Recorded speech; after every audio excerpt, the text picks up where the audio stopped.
Good morning, everyone. Speaker for today's Tech Talk session is Ishan Sirimana, and he will be speaking on Introduction to Mobile Application Development with Flutter. Over to Ishan. Thank you, everyone. Very good morning to you all. So I'm Ishan Siriman, and this is just an overview of how to get started with mobile application development with Flutter. First, we'll talk about what are the things we're going to talk about today. So basically, this is going to be an introduction to the platform and how to get started. And we'll go through the setting up process and basically creating a project and just getting on with it. Then we'll walk through the high-level architecture of Flutter, then the visual design language of Flutter, and we'll explore widgets in Flutter, which is the base concept of how Flutter is made, and then package management of Flutter. And we'll after that we'll go through a quick demo. Then we can finally we can talk about the pros and cons of Flutter and in respective to the competition out there. Okay, so Flutter is basically a open source UI software development kit created by Google that can be used to build natively compiled applications for mobile, web, and desktop from a single code base. That's the important part because it's a shareable code.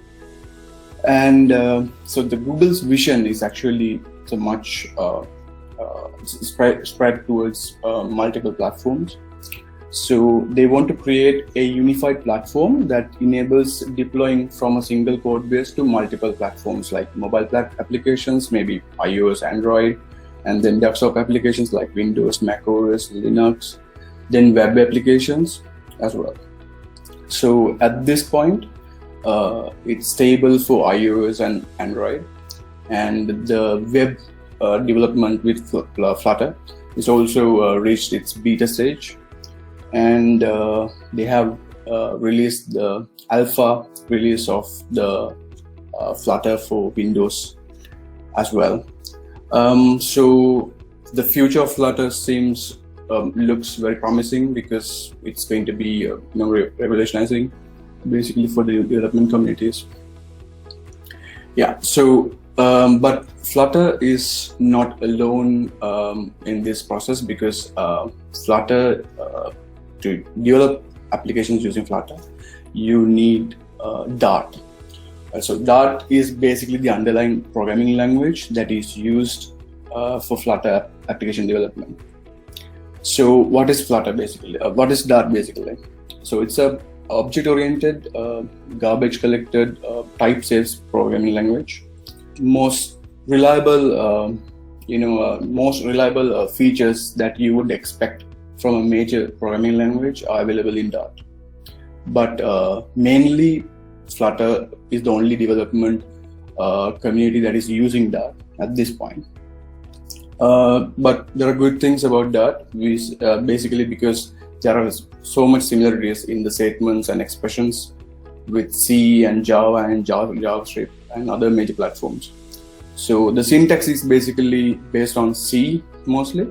So if you are familiar with these languages, you'd find Dart to be very easy to grasp and learn and develop using a language basically. So Dart is mainly written in C and C++, and some of the features that are available with Dart is written in Dart itself. So this enables implementations such as the Dart virtual machine and Dart to native and Dart to JS implementations because it has the ability to compile to native code or JavaScript. So basically setting up process of Flutter is a simple procedure. It's very straightforward and all the documentation is available over the flutter.dev. So you can install Flutter basically from the official Git repository, or you can install through the archive that's provided in the official website. After that, when you install Flutter SDK, it installs Flutter and Dart packages. So once you have installed the Flutter SDK, you can verify the installation by using the which-flutter dot command on the CLI. Right. So diagnosis, there's a good diagnosis tool available with Flutter in its CLI called Flutter Doctor. You are probably familiar with similar concepts because other platforms like React Native, they have their own Doctor diagnosis tools. So in Flutter Doctor is doing a very good job in finding missing dependencies, plugins, permissions, or assisting in troubleshooting. And the idea is about to develop with Flutter, all you need is a text editor. So you can just start with a text editor if you have Flutter CLI. But it's more convenient and easier to develop if you have official plugins installed on your respective IDEs. So official plugins are available for VS Code, Android Studio, IntelliJ, and Emacs.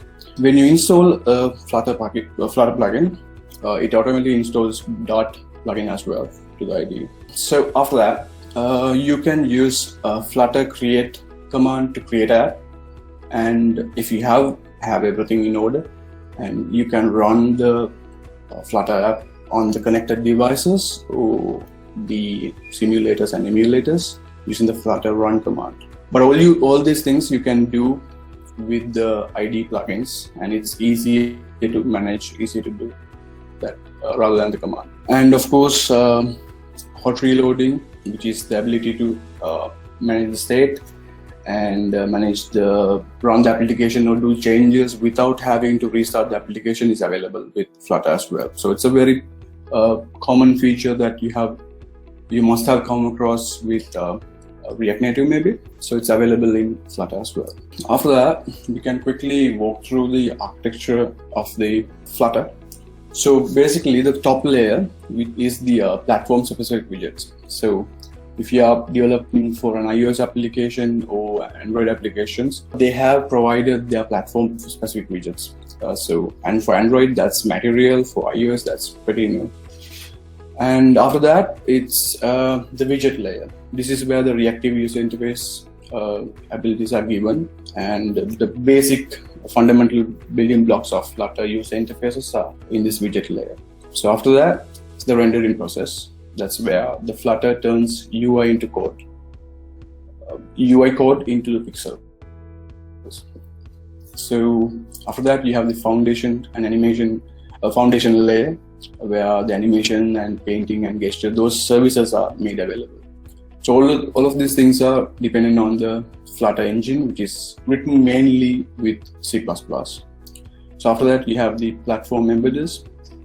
This is where it's made possible to run the same code on mobile and desktop OSs. So this is a quick view of high-level architecture. It's quite complex in detail, but this is how it's laid out. And yeah. So after that, so the visual design language of Flutter. So the base concept is that almost everything is a widget in Flutter. So I'll explain that in the next slide. So by default, if you create a Flutter app, it's a Material app that you get. And if you want to extend that to maybe have more, so you know what Material apps are, right? So it's a design language that is developed by Google and made available for mobile and web platforms. And it's been very popularized, and among developer communities, it's well known, and also it's become standard now. But if you're creating an app with just Material aesthetics, it's going to look more like an Android app, because Material is more common on Android than on iOS.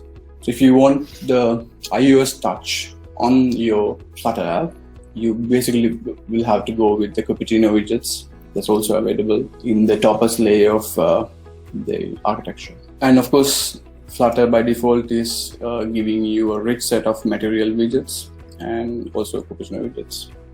That gives you the native look of Android and iOS apps. And what is a widget? So this is what I want to explain. So widget, so that's the underlying concept of Flutter development.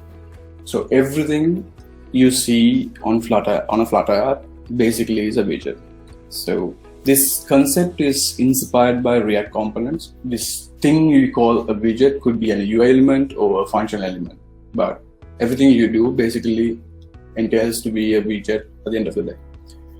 So with Flutter rendering process layer maintains the tree of widgets. Let's say if you have a screen, a home page, and in the home page you have list of buttons and layers, layouts, paddings.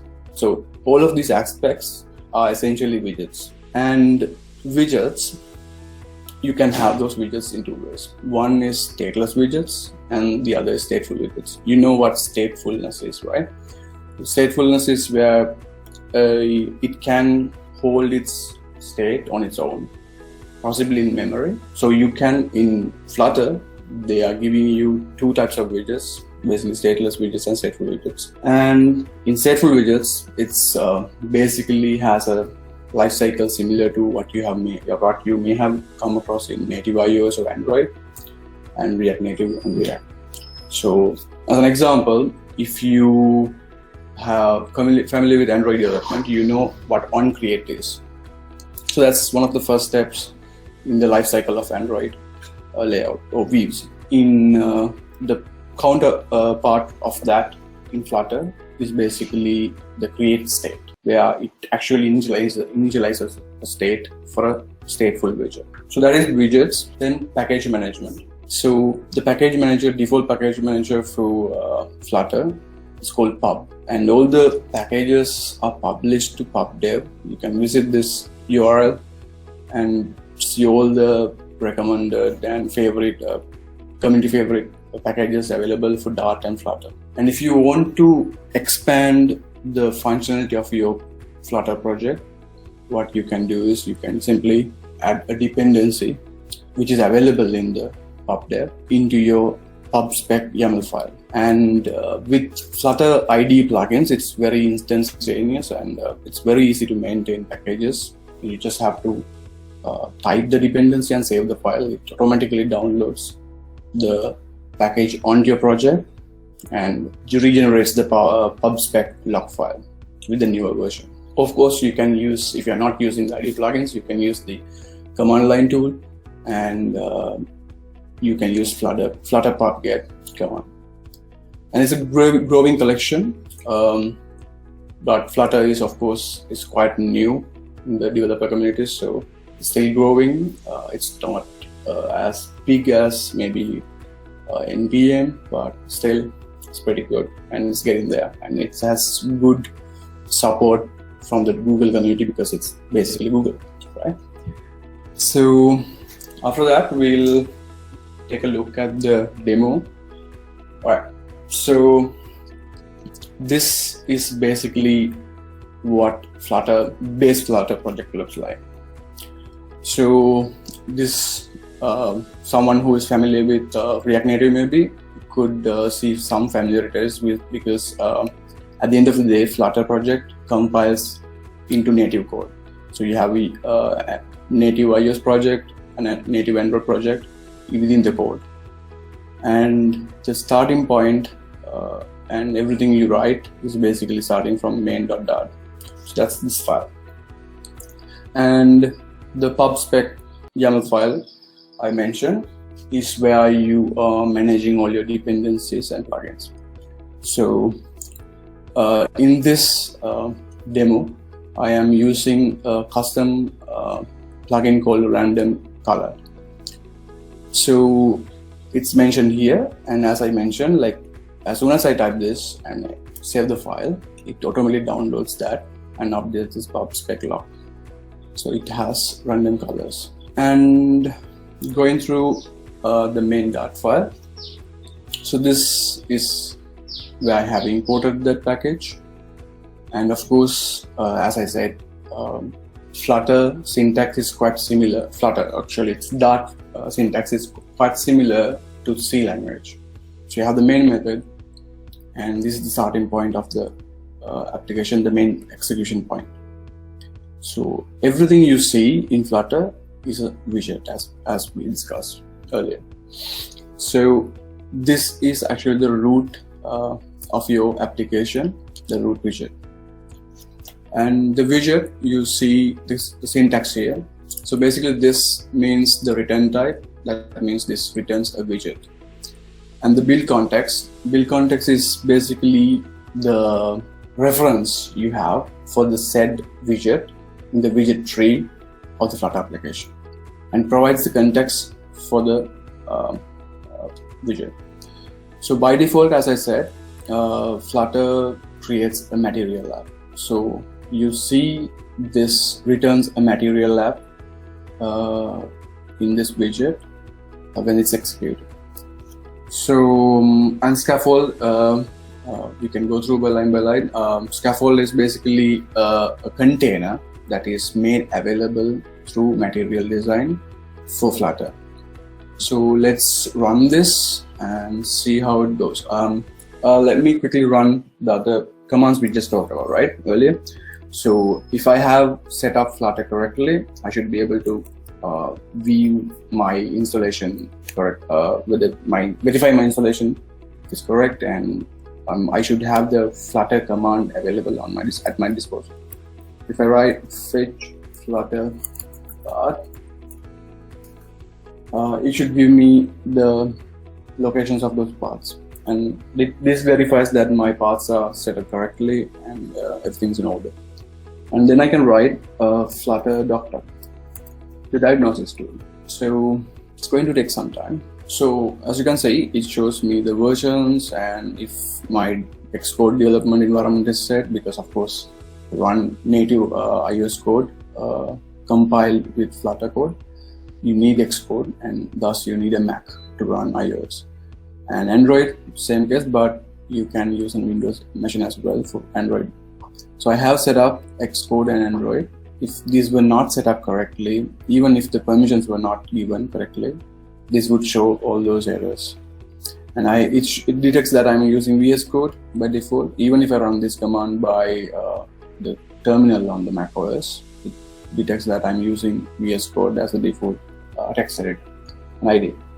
And if I have connected devices, it shows here as well. So right now I do not have any physical devices connected, but I do have a simulator connected onto the machine, onto the project. So you see the simulator I have, which is an iPhone 12 Pro Max connected.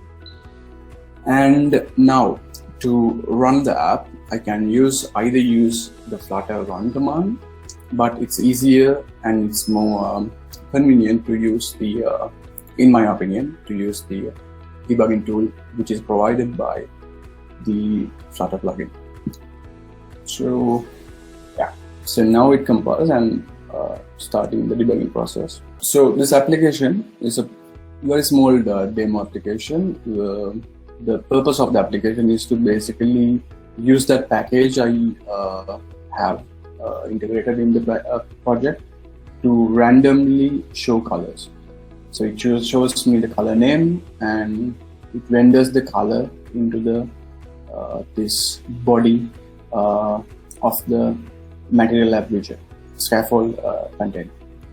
So, and I have the ability to hot reload, right? So I can execute the hot reload from this as well. So the moment I do a hot reload execution, that means it re-renders my widget, and as a result, it re-renders a new random color. And the hot reload, of course, if I run the code with the terminal, the ID tool, the hot reload supports with the file save as well. So I can just save the file on the keyboard, as I'm doing right now. It executes it re-renders the widget every time I save the file. So, but as you can see here, you see my app is extending to a stateless widget.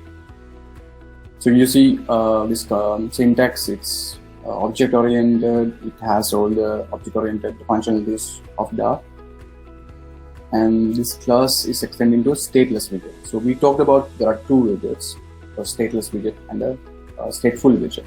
So right now I'm not using state. So right now this random color I'm not keeping track of. It's just gives me a random color every time I execute the hot reload. right? So what if I wanted to keep a track of each generated random color? That's where the stateful widget comes into the picture.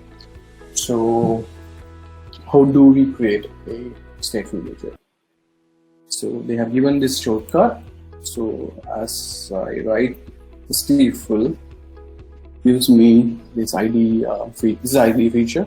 Is giving me the ability to write a stateful widget. So as soon as I type enter in the keyboard, you see it creates two classes. One is the stateful widget class, and the next is the state class. So I can type the name which I prefer for the stateful widget. So I'll call this random colors. So as you can see, it when I type the name, it automatically picks that name for the state class as well. So this with underscore, the naming convention and the syntax is the recommended way for a state class. And you see the syntax here, right? So as I said, a stateful widget has its own life cycle. So you see here the code there, it tells me that the random class is creating a state using its state class, and the state class extends the state base class onto the random colors class. One very important thing we have to understand in stateful widgets is that a stateful widget, to create a stateful widget, you need at least minimum of these two classes. You need the stateful widget class and the state class. They can't work and keep the state without each other. So now my plan is to extend the functionality of this application and maybe keep the track of each colors generated throughout the life cycle of the widget. So how do I do that? So that's why we created this stateful widget. So to demonstrate this, I have another extended demo application. So basically it has the same functionality but with the stateful environment. So I'll basically run this application again. Alright, so still I have my base class, the main executioner or the widget root widget, and you can see it's a stateless widget. But I'm actually implementing an instance of the random colors stateful widget inside my stateless widgets. That basically means that everything you hear in this screen is a stateful widget, which is the child of the, which is basically not a child though. If I call it child, it's wrong. But it's actually the stateless widget acts as the container for the stateful widget. Right. So what I have done here basically is I'm keeping track of each generated color. So this is a lazy loading widget. It gives me a list view, and as I load, it infinitely loads random colors. So what it does, the beauty of this is basically I'm still using one instance of the random color package, and I just import it, and I'm at a given time I'm still generating one random color at a time. But with the stateful nature of this, I'm able to keep track of each random color because it provides me the state. So basically this is how the stateful widget can simplify your workflows, and this is a simple demonstration, but if you were to do a much more complex scenario where maybe you are supposed to get some data from a web server and keep the data, things like that, but you are aware about where statefulness needs is imperative. So this is a quick explanation of and a demonstration of how a stateful widget and a stateless widget works. So let me stop the running of the debugging of the application. So let's get back to the presentation. All right, so that was a quick demo. And Flutter. So where does Flutter stand with its pros and cons, and also where does it stand with the competition? Right. So mainly, of course, the native mobile applications, iOS and Android, and then there is a bigger competitor called React Native. So it's widely known, it's a bigger community. And how does Flutter stand in this space? All right. So pros. If you're coming from let's say object-oriented programming environment or background, or maybe even if you are familiar with the basic programming principles, it's easy to learn Flutter because the syntax is very simple and it provides fast development because you have the hot reload and you have one single code base that can be deployed to iOS, Android, web, and in coming months and maybe in a couple of years, it will be available in all the platforms, all the major platforms like Linux, Mac OS apps, Android apps, iOS apps, Windows apps, everything, and of course web apps. And because of that, it's going to be a fast development process and fast delivery, and from a shareable code across platforms. And when you have one code base, that means it's less automated testing, right? And since the capabilities of Flutter and Dart combined, it gives you the native-like performance, and it gives you rich UIs. Let's say you have an Android app device that is few generations older, and a newer Android device. You are seemingly capable of deploying the same code on both devices and have the same rich UI interfaces, UIs and UX experience in the both devices. And as I said, the unified cross-platform vision Google has for Flutter is very promising because it's going to revolutionize the industry. And what are the disadvantages of Flutter? Basically, Flutter is fairly new, and because of that, the maturity is it's still a very young platform, and the programming language is fairly new as well, and it's not popular among the developer communities. So it's sort of a disadvantage, and there could be a learning curve as well for some, and the size of the developer community as well, it's quite low compared to communities like React Native. The support is great from Google's side, but it's basically just Google at this point. And the libraries, it's not as much as compared to what we have for React Native.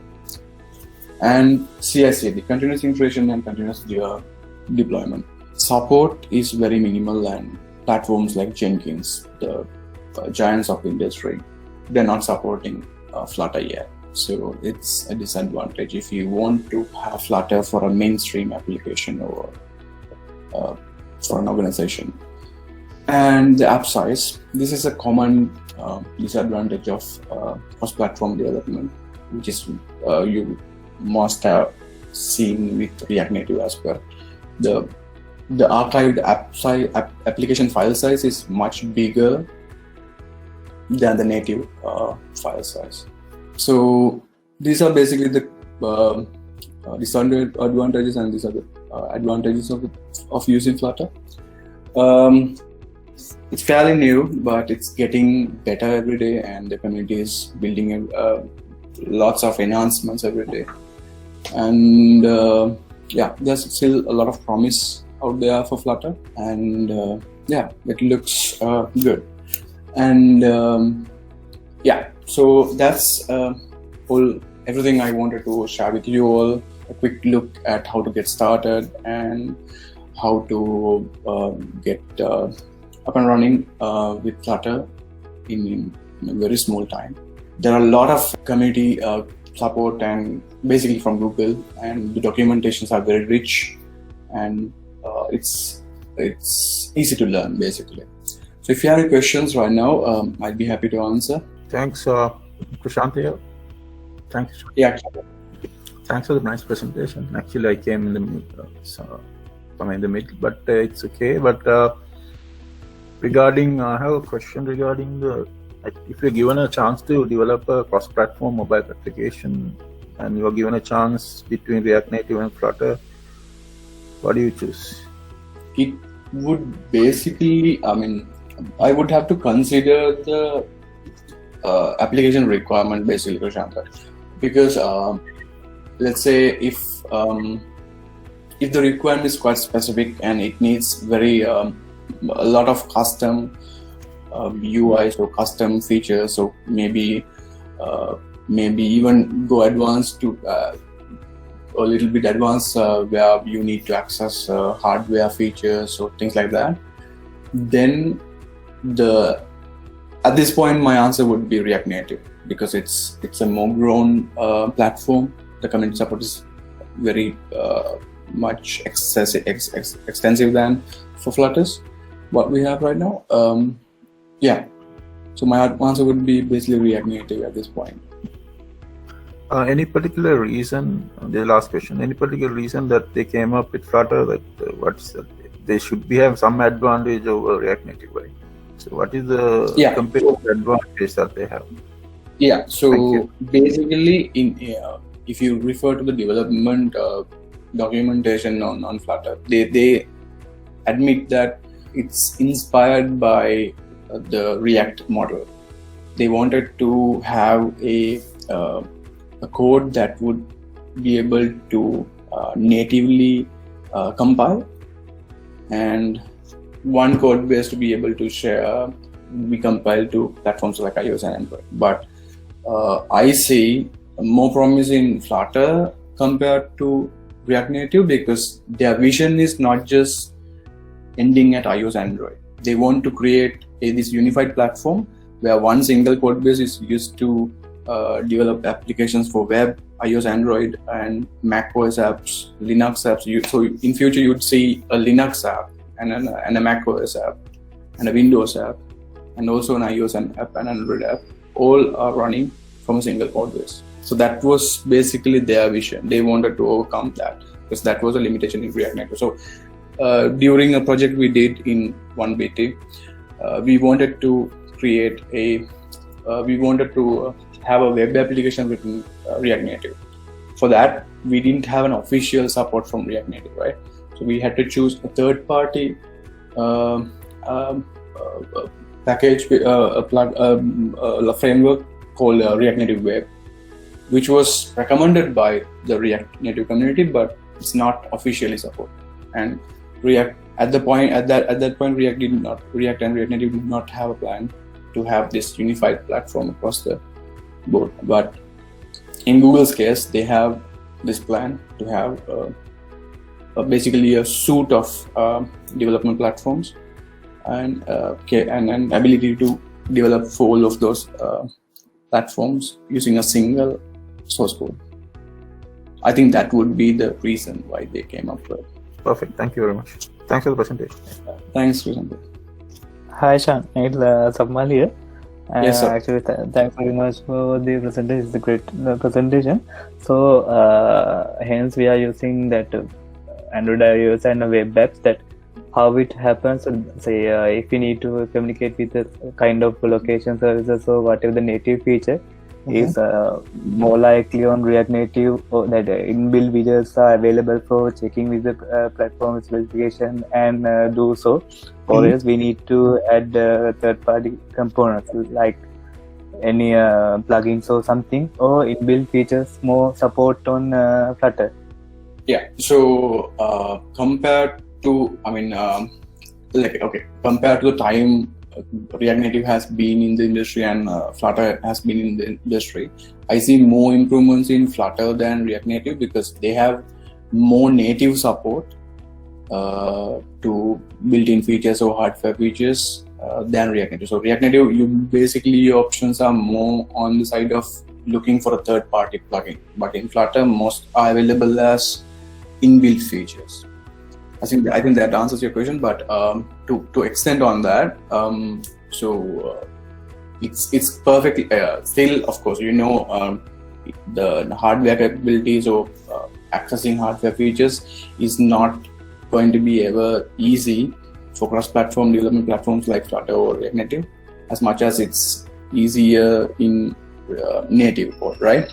So it's way more easy on React on native, but there are limitations when you have a cross-platform. But as a platform, as a growing platform, compared with each other, I believe Google is working on more of the accessibility advancements in their native modules than having developers depend on the third-party plugins. Thanks, Ishan. I guess that's okay. That's what I want to ask. All right, thanks. Okay.